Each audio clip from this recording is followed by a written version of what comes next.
We have an update on breaking news. Rochester police say a domestic argument led to a triple shooting on CoStar Street in Rochester last night. 2 people are dead and 1 person is in the hospital this morning. RPD says the shooter was a 29-year-old law enforcement officer for a neighboring police agency. Officers say she shot and killed a 27-year-old woman. That woman was pronounced dead at the scene. Police say she also shot a woman in her 30s. That person is recovering in the hospital. Her wounds are described as non-life-threatening. Police responded to the scene just after 7:20 last night. RPD says the shooter then turned the gun on herself and died at the hospital.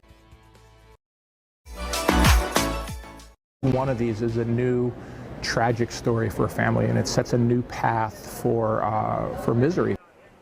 A new perspective tonight on Rochester's gun and violence emergency from those literally tasked with saving lives. The trauma surgeons in our community are exhausted, struggling to keep pace with a dramatic rise in the number of people who come through their doors as victims of violence. News 10 NBC investigative reporter Jennifer Lukey sat down with the lead trauma surgeon at Strong Memorial Hospital for a candid conversation of what life has been like for his team for the last few years.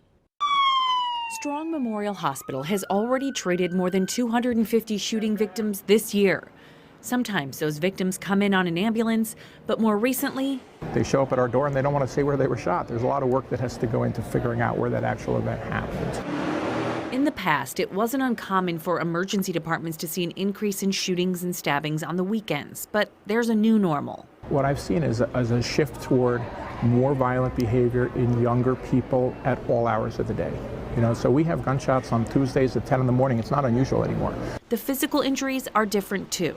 The number of bullets has exponentially gone up, right? So instead of being shot with 2 or 3 or 4 bullets, people are being shot with 5 or 6 or 7. Even when Dr. Gestring and his team save lives, in many cases those lives are never the same. We move on, we say that not life-threatening, but you don't mention that the patient's paralyzed, has a colostomy, lost a leg, those kinds of things. And these are, generally young people who are involved in this activity, less than 40 or so years old. And while some victims of violence have always been hesitant to speak with police, Dr. Gestring says that reluctance has only worsened.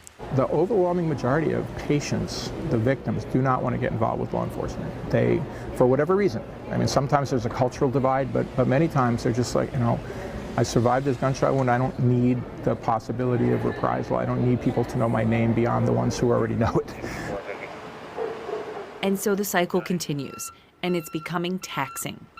As a physician who's recruiting other physicians to work for me, but other business leaders have said this as well.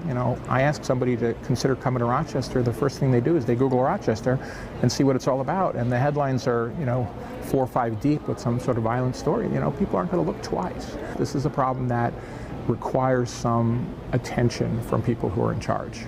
Dr. Gestring uses this analogy. But as a surgeon, when I take care of a gangrenous wound, right, the treatment for that, you have to cut the dead stuff off. And then you apply your medicines and your technology to the healthy tissue or the sick tissue that can become healthy with resources, right? And I think that's very similar to what's going on here. There's a very small percentage of the population that's causing all this mayhem. And they're continually out on the street over and over and over again. And you can't fix what's wrong until the really negative influence is controlled. Dr. Gestring has been participating in the roundtable discussions that many of our local business leaders and law enforcers have been holding on crime. There's another one planned for this week to discuss possible legislative changes they can push for when lawmakers head back to Albany early next year.